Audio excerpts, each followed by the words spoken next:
तो इस बार 2022 के चुनाव में कांग्रेस क्या मुद्दे लेकर लड़ रही है?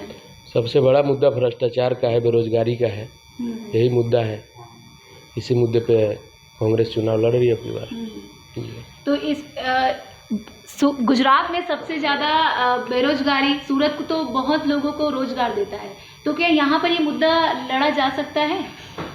लोग बोलते हैं ऐसा कि यहाँ भ्रष्टाचार है, लेकिन अन्य राज्यों की तुलना में अगर देखेंगे, देखिए भ्रष्टाचार जो है वो इस तरह से दीमक की तरह फैला हुआ है, जल्दी ये हटने वाला नहीं है। लेकिन अन्य राज्यों की तुलना के अंदर गुजरात के अंदर भ्रष्टाचार जो है वो 5% भी नहीं है। हाँ, कहीं कहीं दिखता है तो वहाँ हम जैसे शिकायत करते हैं तो उसका तुरंत निराकरण होता है। जितना एंटी करप्शन ब्यूरो यहाँ का पावरफुल है, उतना किसी भी राज्य का पावरफुल नहीं है। जैसे ही शिकायत करते हैं तुरंत कार्रवाई होती है, तुरंत उस अधिकारी को सस्पेंड किया जाता है। ऐसा हमने रोज़ देखा है। आप मीडिया में हो, आपने भी बार बार ये न्यूज़ देखी होगी। तो यहाँ पे जो भ्रष्टाचार है किन्हीं हद तक अन्य राज्यों की तुलना में कम है, इसके लिए दिक्कत नहीं है। रही बात बेरोजगारी की, तो रोज़गार के यहाँ पे साधन पर्याप्त है, हर हाथ काम है, यहाँ पे हर हाथ रोज़गार है। जिस लेवल का व्यक्ति है उस लेवल का रोज़गार उसको प्राप्त है। यहाँ पे कोई बेरोज़गार जो है ना, बेरोज़गारी का दर सामान्य से भी कम है, यहाँ पे वो नहीं है। बाकी जनसंख्या जो है वृद्धि हो रही है, उस हिसाब से थोड़ी बहुत अगर दिख रही है तो बात अलग है, बाकी बेरोज़गारी यहाँ पे नहीं है। जैसे कांग्रेस ने आरोप पत्र जाहिर किया है, उसमें ऐसा कहा है कि सरकार के डबल इंजन में से एक इंजन खराब हो गया, इसलिए मुख्यमंत्री ही बदल दिया गया। देखिए ऐसा है, विपक्ष का काम होता है आरोप लगाना। अगर आरोप नहीं लगाएगा तो विपक्ष किस काम का? हालांकि यहाँ पे विपक्ष है ही नहीं, नदारद है, पता नहीं चलता है कि विपक्ष है भी क्या। लेकिन जो बुद्धिजीवी विपक्ष में है उनको समय समय पर सरकार को चेताने के लिए आरोप लगाते रहना चाहिए। रही बात अब जो बोलते हैं कि इंजन खराब हो गया है, अब इंजन कैसे खराब हो गया मेरे को समझ नहीं आता। देखिए सत्ताधारी पार्टी है, उसके पास में ये अधिकार है कि वो जिसको चाहे, जिसके योग्य लगे, उपयुक्त लगे, उसको चेहरा बनाए अपना। जैसे आम आदमी पार्टी ने अभी अपना चेहरा घोषित किया है ईशुदान गढ़वी को, तो कोई ये तो नहीं बोलता उसको गोपाल इटालिया में क्या खराबी थी, गोपाल इटालिया की जगह ईशुदान गढ़वी कर दिया। अब उनको जो शीर्ष नेतृत्व को अच्छा लगा उन्होंने किया। कांग्रेस ने अभी तक चेहरा अपना जाहिर किया नहीं है, क्योंकि उनके पास में चेहरा है नहीं, अभाव है चेहरे का, इसके लिए। तो ऐसा कोई दिक्कत नहीं है यहाँ पर भी कोई भी चीज़ की, कि जैसे कि हम बोल सके कि भाई ये इंजन खराब हो गया है, कि डबल इंजन सरकार काम नहीं कर रही है। हर राज्य के अंदर डबल इंजन सरकार बराबर काम कर रही है। जैसे आरोप पत्र में ये कहा गया कि डबल इंजन में से एक इंजन खराब हुआ तो मुख्यमंत्री बदल दिया गया, लेकिन कांग्रेस में तो आए दिन कुछ ना कुछ उठापटक लगा हुआ है, तो खुद के अंदर क्यों नहीं देखा जा रहा है? नहीं, उठापटक लगा हुआ है, वो पार्टी का अंदरूनी मामला है। और यहाँ पे जो मुख्यमंत्री एक बार नहीं, मोदी जी के जाने के बाद 3 बार चेंज हुआ। आनंदीबेन को चेंज किया गया, विजय रूपानी को चेंज किया गया, अब भूपेंद्र भाई आए हुए हैं, पूरा मंत्रिमंडल चेंज किया गया। उस चेंज करने के बाद अगर भ्रष्टाचार नहीं है तो उस चेंज करने के बाद ऐसे भी यहाँ मंत्री बनाए गए हैं कि बेचारे के पास 2 महीना के लिए कार्यकाल दिया गया, और शाम को उद्घाटन करें और सुबह मालूम चलता है कि उनका मंत्रालय वो भी सूरत से ही है। कदावर नेता है भारतीय जनता पार्टी के, मैं उन लोग का आपस का जो गुट का लड़ाई है, तो सुबह शाम को उद्घाटन करके आए, शाम को मालूम चला बेचारे का कि उनका मंत्रिमंडल ही छीन गया है। तो भ्रष्टाचार तो यहाँ है। भ्रष्टाचार की शिकायत होने पर ही और विपक्ष के इस शिकायत के कारण ही पूरा मंत्रिमंडल ही चेंज किया गया। पूरे इंडिया में कहीं ऐसा, पूरे भारत में ऐसा नहीं हुआ होगा कि एक साथ पूरा मंत्री को और मुख्यमंत्री को चेंज किया गया हो। वो यहाँ पे हुआ है। ये लोग डरे हुए हैं। ये लोग को किसी तरह यहाँ जानबूझ के चुनाव आयोग को रोका गया था कि भाई जब तक मोदी जी आएंगे नहीं, जब तक सब घोषणाएं लॉलीपॉप नहीं देंगे, तब तक आपको यहाँ चुनाव का डेट डिक्लेयर नहीं करना है। तो ये लोग डरे हुए हैं, भाजपा यहाँ डरी हुई है। और जो स्थिति है पिछले 4 बार से आप देखिए, हर बार यहाँ पे भाजपा का जो सीट है वो कम होते ही जाता है। 100 के अंदर आए थे, अब 90 के अंदर आएंगे। कुछ दिन में से करते करते ख़त्म हो जाएंगे। भाई साहब ने बोला कि वो शून्य पर चली गई है, तो शून्य से ही शिखर का शुरुआत होता है। कोई भी शुरुआत किया जाता है तो 0 1 2 3 4 5 6 से ही होता है। 7 8 से तो किसी बच्चे को भी नहीं पढ़ाया जाता है। तो ठीक है, इन्होंने, हो सकती है पुरानी पार्टी है, इतने वर्षों से देश में पार्टी रही है, इतने वर्षों से काम किया है, तो जनता को लगा होगा कि नहीं अभी दूसरे को मौका दिया। जनता ने मौका दिया बीजेपी को, देख लिया लोग भूखे मर रहे हैं, तड़प रहे हैं। लॉकडाउन में लोग तड़प तड़प के कैसे गाँव गए हैं, खाली पैर पैदल चलते हुए, बच्चे को भूखे ले लेके रास्ते में बच्चे दम तोड़ दिए हैं, लोग दम तोड़ दिए हैं। तो जिस स्थिति जो रही हुई है वो तो कोई छुपी हुई नहीं है। और गुजरात से कितने लोग गए जो यहाँ कमाने आए थे, कितने लोग यहाँ से गए हैं। रोड पे मुंड ही मुंड दिखता था।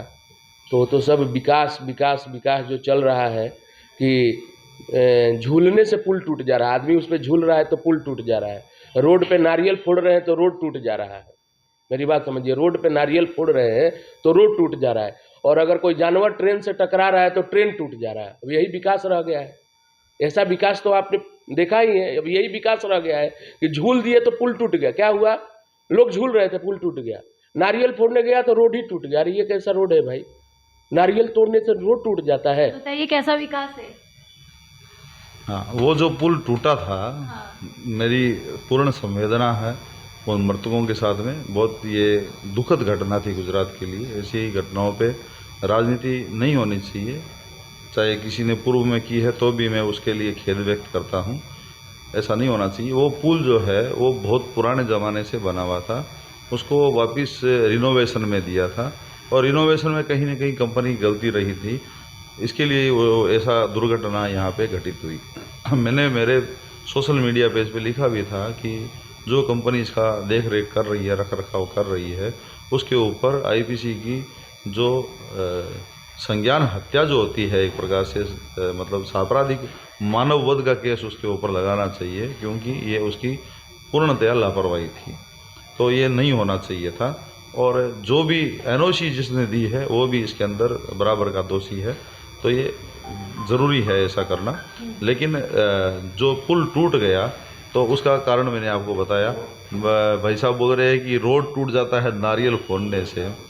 तो रोड जितने अच्छे यहाँ के हैं उतने अच्छे कहीं के भी नहीं है। ये मैं नहीं बोलता, पूरी दुनिया बोलती है। क्या कह रहे हैं आप? ये इनका मतलब, अब बड़े भाई हैं हमारे, मैं इनके बात को तो क्या जवाब दूं।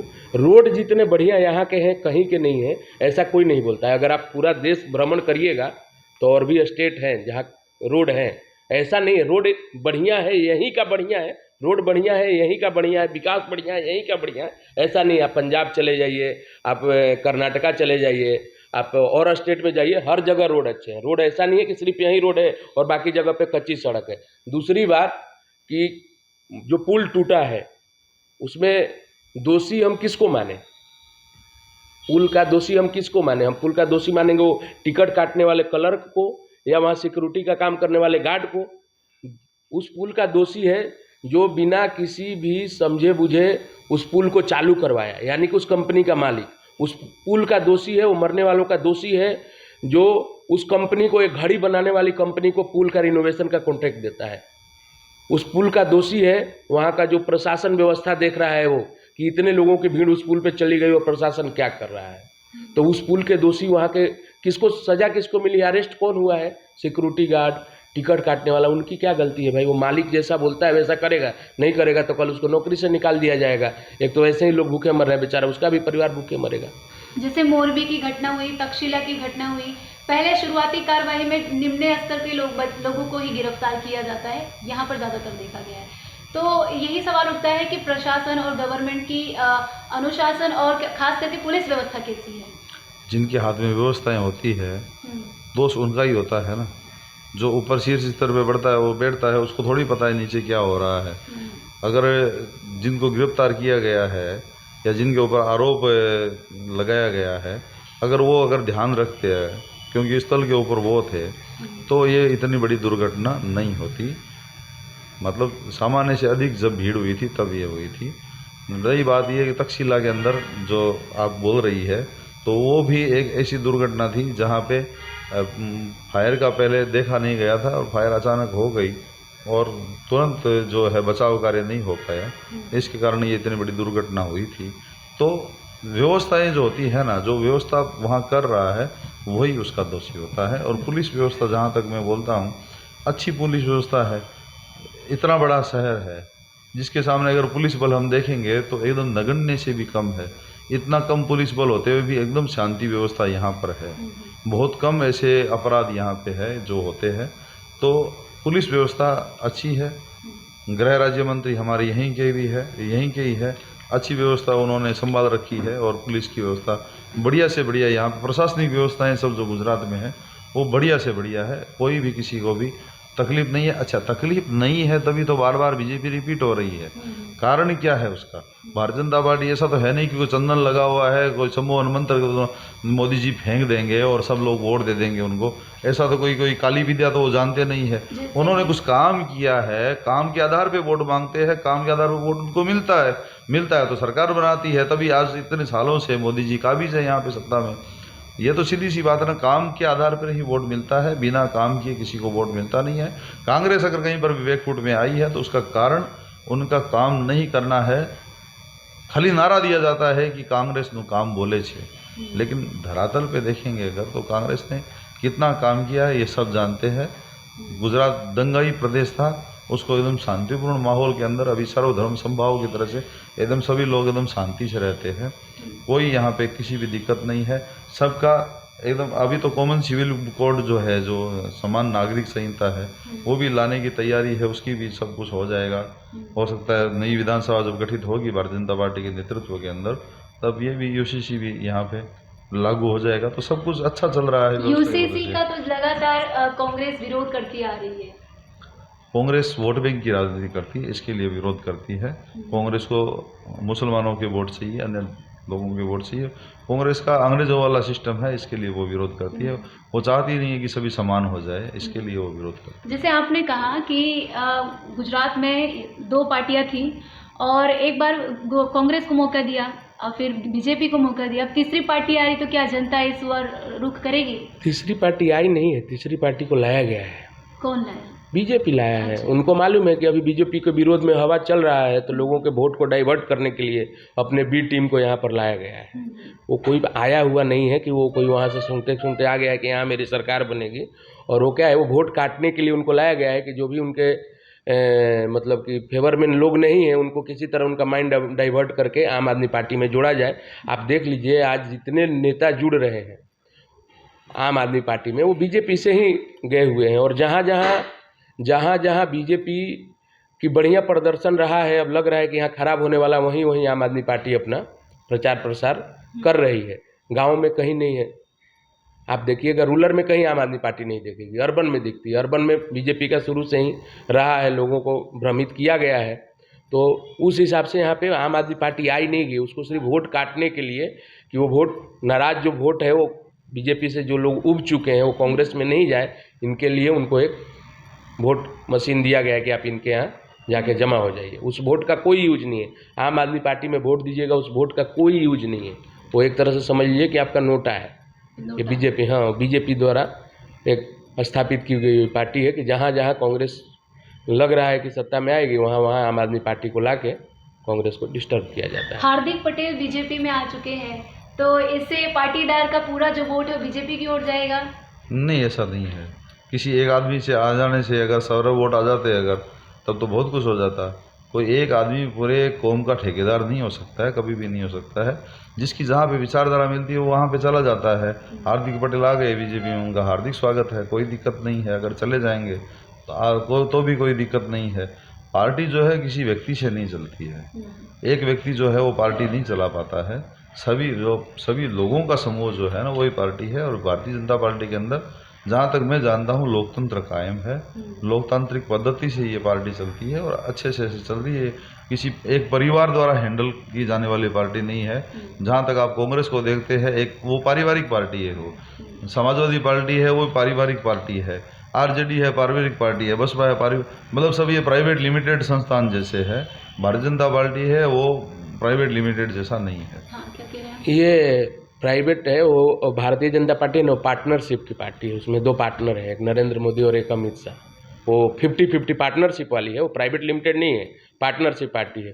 वो जिसको चाहते हैं उसको ऑथराइज सिग्नेचरी बना, अभी जेपी नड्डा साहब को ऑथराइज सिग्नेचरी बनाया हुआ है कि दोनों पार्टनर अगर इधर उधर बिजी रहेंगे तो दुकान में होता है ना कि एक आदमी को ऑथराइज बना दिया जाता है मैनेजर को कि तू चेक पे साइन करना, तेरा चेक पास हो जाएगा। तो जेपी नड्डा साहब को इतना लोकतंत्र है कि इनको मतलब इनके यहाँ चुनाव उनाव नहीं होता है। वो लोग जिसको दोनों भाई मिल के बोल देते हैं, मोटा भाई और छोटा भाई, कि बोला इसको आज के बना दो प्रमुख, अब ये प्रमुख रहेगा, इसको हटा दो, ये प्रदेश प्रमुख हट जाएगा, कल से वो हट गया। कोई चुनाव नहीं है, कोई कार्यकर्ताओं से पूछी नहीं जाता, थोपा जाता है वहाँ पे। जो ऊपर से आदेश आ गया, बेचारे पुराने नेता पुराने कार्यकर्ता बैठे रहते हैं। दूसरा कोई पार्टी से आ गया, बोला हाँ, बोला इस पार्टी से लिया ना, इसको टिकट दे दे, ये जीत जाएगा। वैसे लोगों को दिया जाता है, जो दरी बिछाने वाले हैं वो बेचारे वर्षों से दरी ही बिछा रहे हैं। लेकिन ये तो कांग्रेस में भी है। कैसे कांग्रेस में है? कांग्रेस में कार्यकर्ताओं से पूछ के दिया जाता है। हार जीत अपने जगह पे है। कांग्रेस में अगर दिया जाता है तो कार्यकर्ताओं को ऐसा नहीं कि किसी दूसरे पार्टी से आए हुए को तुरंत टिकट दे दिया जाता है। वहाँ पे कार्यकर्ताओं से राय लिया जाता है। हमारे यहाँ चुनाव होता है, अभी भी आपने देखा होगा कि राष्ट्रीय अध्यक्ष का भी चुनाव हुआ, यूथ कांग्रेस में भी चुनाव हुआ, और उसमें से जो जीत के आए उनको पद दिया गया है। तो जैसे दल बदल जो नेता होते हैं, इस दल के उस दल में आ गए, तो जनता विश्वास कर पाएगी कि उस दल में थे तो इतना उन्होंने भाजपा को गाली दिया, भाजपा में शामिल हो गए, तो फिर कैसे जनता का विश्वास कायम होकर वोटिंग हो पाएगा? विचारधारा परिवर्तन किसी का भी हो सकता है। अच्छा। जनता भी विचारधारा परिवर्तन करती है। आप देखिए हमारे पड़ोसी राज्य राजस्थान के अंदर एक बार भारतीय जनता पार्टी सरकार बनती है, एक बार कांग्रेस की बनती है। तो जनता भी विचारधारा परिवर्तन कर सकती है अगर, तो नेता क्यों नहीं करेंगे? तो नेता भी करते हैं तो वो कोई उसमें दिक्कत नहीं है, वो कोई एक सामान्य घटना है, वो इसका इतना बड़ा कोई इफेक्ट नहीं है। और जैसा कि इन्होंने बोला कांग्रेस में लोकतंत्र है, इतना बढ़िया लोकतंत्र है कि यहाँ सूरत के अंदर हम अगर कांग्रेस की कार्यकारिणी देखते हैं अगर, तो यहाँ पे 100 से अधिक तो महामंत्री है, 100 से अधिक मंत्री है, लगभग 80-90 उपाध्यक्ष है। इस प्रकार का पता नहीं कैसे चुनाव हुआ होगा, मेरे को समझ में नहीं आया। और बोलते अध्यक्ष है, अध्यक्ष जो है वो किस प्रकार से काम करते हैं समझ में कम आता है थोड़ा सा। और अभी जो राष्ट्रीय अध्यक्ष बनाया गया है वो भी एक प्रकार से रबड़ स्टाम्प ही है, उसके अलावा कुछ नहीं। ये सब जानते हैं, सर्वविदित है। तो ऐसा कहा है कि हाईकमान के पास सारी है चीज़ें, हाईकमान मल्लिकार्जुन खड़गे कठपुतली की तरह काम करेंगे, सारे काम सोनिया गांधी कराएंगी हाईकमान। भारतीय जनता पार्टी में जेपी नड्डा साहब हाँ। जो भी निर्णय लेते हैं वो अपने मन से लेते हैं। वो भी तो अमित शाह और नरेंद्र मोदी जी से पूछ के ही लेते हैं ना। कार्यकारिणी से होता है, हर जगह कार्यकारिणी से होता है। कहीं सोनिया गांधी और राहुल गांधी वो उस कार्यकारिणी में वो भी हैं, तो उनसे भी पूछा जाता है। जैसे दूसरे से पूछा जाएगा वैसे उनसे भी पूछा जाता है। और मतलब ऐसा नहीं है कि वो जो उन्होंने लिख के दे दिया और वो हो गया। ये काम भारतीय जनता पार्टी में होता है। या गुजरात का ले लीजिए या दिल्ली का ले लीजिए, यहाँ भी पाटिल साहब ने जो बोल दिया वो हो गया। अब ये भाई साहब बार बार जो हमारे बड़े भाई बता रहे हैं कि 150 को महामंत्री बना दिया, 200 को उपाध्यक्ष बना दिया। आपके यहाँ सेल इतना बनाया हुआ है ना कि जैसे बड़े बड़े व्यापारी होते हैं ना, वो अलग अलग फर्म बनाते हैं, ये मित कलेक्शन, प्रीत कलेक्शन, तो मतलब वो चेक एडजस्टमेंट, पेमेंट एडजस्टमेंट करने के लिए। उसी तरह यहाँ पे बोला ये खेलकूद सेल है, ये उत्तर भारतीय सेल है, ये अन्य भाषा भाषी सेल है, ये राजस्थानी सेल है, ये मार्केट सेल है, ये रोड बनाओ सेल है। तो ये लोग भी वैसे ही बना के और लोगों को जोड़ रहे हैं। वो अपना अपना सबका तरीका है जोड़ने का। कोई मुख्य संगठन में जोड़ना चाहता है और कोई अलग अलग संगठन बना के। जितना सेल इनके यहाँ है भारतीय जनता पार्टी में, मुझे नहीं लगता है कि किसी दुकान में भी उतना सेल चलता होगा। तो भारतीय जनता पार्टी में सेल पद्धति है? नहीं, वो सेल मतलब कि अलग अलग समिति है। अब जैसे कपड़ा व्यापारियों की है तो अलग से एक सेल बनाई हुई है, तो कपड़ा व्यापारियों को खाली देखते हैं। जैसे अन्य भाषाभाषी है, जितने पर प्रांतीय जो है वो अन्य भाषाभाषी सेल से जुड़े हुए हैं। तो ये तो एकदम अच्छी से अच्छी व्यवस्था है, लोकतांत्रिक प्रणाली है।